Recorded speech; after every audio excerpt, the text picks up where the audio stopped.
I want to thank you for extending to the Ambazonian Governing Council this invitation. And I want to thank your team for the wonderful work that you people have done thus far.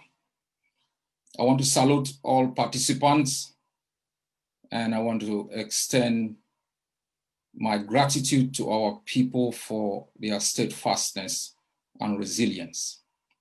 Mr. Chairman, this was a difficult invitation to ignore. It was a very difficult invitation on the other one to accept. 60 years after the invasion of our country, hundreds of people murdered, 4 years into a bloody war, including genocide, we cannot help to understand how it will be possible to sit in such a Zoom conference with colonial apologists, status quo adherent, genocide deniers. It baffles me if the Jews will call a conference in 1944 to discuss whatever they want to discuss, or after the genocide on the Jews, if they would bring together genocide deniers. Ambazonians seem to be the only people who think by associating with everyone, even those who accuse them of crimes they have not committed, those who battled for the regime in their massacres, and those who continue to pontificate and play politics with the existential threat that our people face, that it will make them look good. I want to begin with a series of observations. Before there was a country called Upper Volta, there was one called Northern Rhodesia, Southern Rhodesia. Those appellations gave way to tangible indigenous appellations that are widely recognized. The name of our country is Ambazonia. The name was started given. That is the name when it was affirmed by Siseko Ayok Tabe. It was pronounced as such. We have kept confusing ourselves on a daily basis on who we are, our identity. We have doubted the strength of our country. And that is unappetizing. I would also like to react to Mr. John Fronde, the chairman of the Social Democratic Front. It is very shameful that one whom we consider as a father, one whom we battled for, many are still walking the streets with chopped limbs and arms, others buried in unmarked graves, defending the ideals that he stood for, will in the midst of our pain make pronouncements that are really hurting. The massacre in Gabo was committed by Cameroon. The massacre in Ekata, in Pinyin, and other places was committed by Cameroon, and so too was Kumba. Cameroon bears utmost responsibility for any act committed within the territory of Ambazonia during the time of its occupation and in areas under its control. Ambazonians bear no responsibility for taking up arms to defend their humanity and their territorial space. We act according to customary rules and international law. And let everyone understand that the pain that has been imposed on us, it's something that will hardly go away. fellow participants, distinguished guests, my fellow Ambazonians. 59 years ago, our country was invaded by a brutal occupier. It has since used its military to blast its way through our villages and our suburbs, hoping it can govern us for eternity without consent. It has been widely successful because it has recruited amongst us colonial apologists and enablers who have facilitated its rule, become traitors and blacklegs and infiltrators within our struggle for survival. At this stage, we've lost more than 13,000 Ambazonians. We have close to 1.5 million Ambazonians internally displaced. We have refugees in Cameroon, refugees in Nigeria. We have refugees across the continent of Africa. We have refugees in the United States, some straddling their way through the high seas to find refuge across distant places. Cameroon has burnt villages. It has murdered babies. In Gabo, it executed babies and pulled their dead body, leaving a trail of blood, packed them in a home, and set the homes on fire. Killed Sam Sawyer as though that was not enough.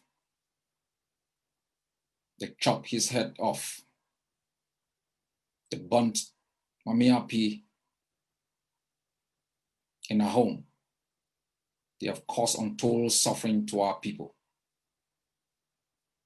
They've engaged in political asphyxiation, economic deprivation, social exclusion. Hundreds of thousands of our people have died because of poverty duly imposed by the evil regime of Cameroon. Hundreds of thousands of students have sat endlessly within the four walls of classrooms just to emerge and become a liability to themselves and their parents. They force us to sing their anthem, worship their flag, and they've recruited from amongst us former patriots who spoke for us, but they were bribed because of international positions to accept the status quo and reject our own identity. In 1919,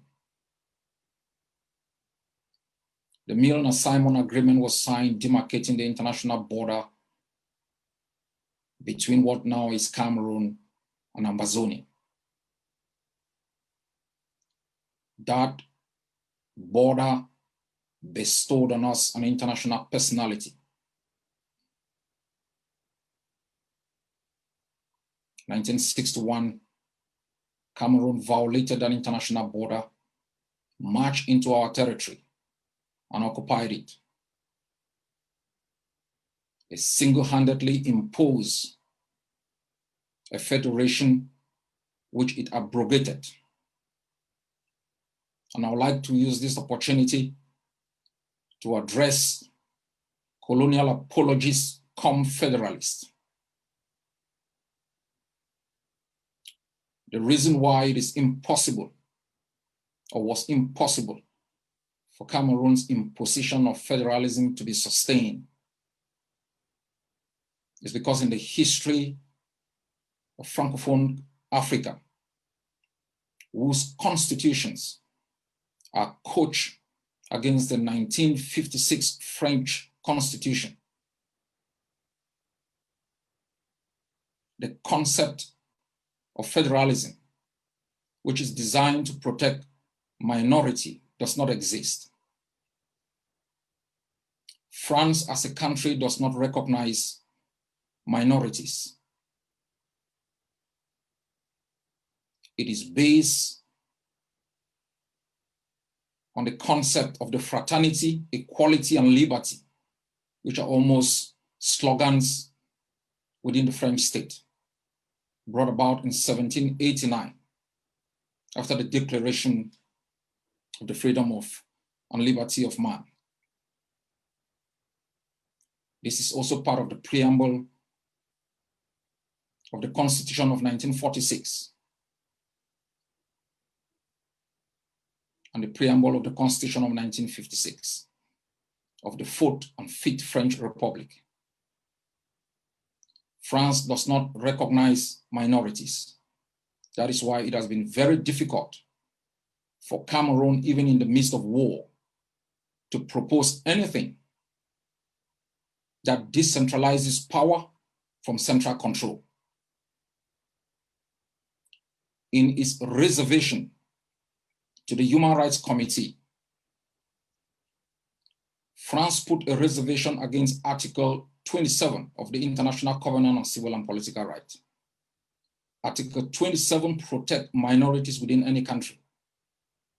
France made it absolutely clear, we do not have minorities. And that is why he put that reservation on Article 27 of the ICCPR. And for all those who have wasted their time promoting an agenda of colonialism in the name of federalism, they must understand there is no historical precedence in the world where Francophone states coexist with Anglophone states in a federal structure, especially when they are in the majority. Even when they are in the minority, like in Canada, they have remained permanent agitators. Francophone states do not coexist. They integrate and dominate. For anyone who believes in their wildest expectation that there will be any settlement with Cameroon that does not involve the total expulsion of Cameroon from the territory of Ambazonia will inadvertently continue to promote the genocidal system in place. We must also understand the strategy of choice of Cameroon is the military option. At this stage in our war of independence, like in any country that has faced such a threat, we will expect our intelligentsias and scholars to come together and mobilize resources for the primary purpose of the defense of our humanity, our territorial integrity, that will give us the bargaining power at any international negotiation. When I looked at the list of invitees, I was hoping to find a former general. I was hoping to find somebody from the presidency of Eritrea. I was hoping to see somebody from East Timor to come and tell us how they did it, how they battled for 30 years without blinking, how they dealt with infiltrators like John Frundi, sellouts like Dr. Simon Munzo, how they treated colonial apologists like the Agbobalas, those who have promoted inadvertently the banality of evil that has taunted our people. Fellow Ambazonians, our people die every day. It is so difficult to sit and listen to anyone. I would move to the solutioning. In the past 4 years, we have been able, through our tenacity, to undermine Cameroon's political legitimacy within Ambazonia. We have been able to massively mobilize our people across the 13 states to respond to Cameroon's brutality in the defense of our country.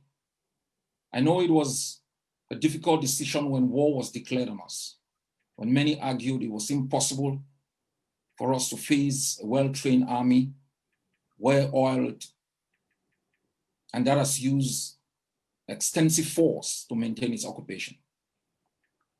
We went in knowing very well it was difficult, but we knew others who had been free had passed through the same, gone through the same journey. We sought initially to undermine Cameroon's power of economic exploitation, which it used to oil its military machinery. We challenged its political legitimacy by driving out the DOs, mayors, and SDOs.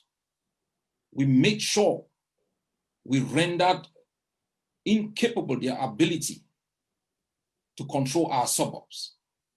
We made sure also that we changed the battlefield in terms of diplomacy, move the case for international negotiation away from the domestic control of Cameroon into the international space where we could have a chance.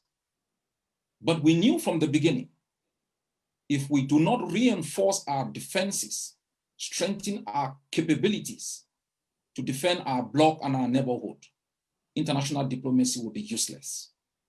At this stage, when the international community is talking about negotiations, we know Cameroon is mobilizing its military to have an upper hand in terms of territorial control, so it can dictate the substantive and procedural aspect of negotiations. That is why we are mobilizing our people, on the other hand, to preserve the gains we have made, to make sure La République is not able to roll back our gains, and to make sure we can empower those who will bat for us internationally. I'm calling on every Ambazonian across the globe. Such a conference gives us an opportunity to be able to recalibrate, prioritize the defense of our country. I have put in place seasoned individuals with delegated powers to explore possibilities with the international community when the time for negotiation comes. I know there are resource individuals within the Coalition for Dialogue who are experts in international law on issues of border demarcation, post-conflict justice systems, and all the substantive issues that might arise during negotiations. We will tap from such a body to get those experts who can assist our seasoned expert negotiators to make sure that when the time comes, we are able to negotiate from a position of strength. But make no mistake, the solution to our independence is in the defense of our homeland. There is no second way. We must remind our people constantly that the only way to defeat Cameroon will be to strengthen our forces, give them the ability to defend themselves, our villages, and our communities. That while we prepare for the eventuality of negotiation, if we lose on the ground, there will be no negotiation. I thank you very much for having me here tonight, and I look forward with my team to working with you people going forward to building a stronger team for negotiation and strengthening our ability to defend the 43,000 square miles of the territory of Amazonia. God bless you all.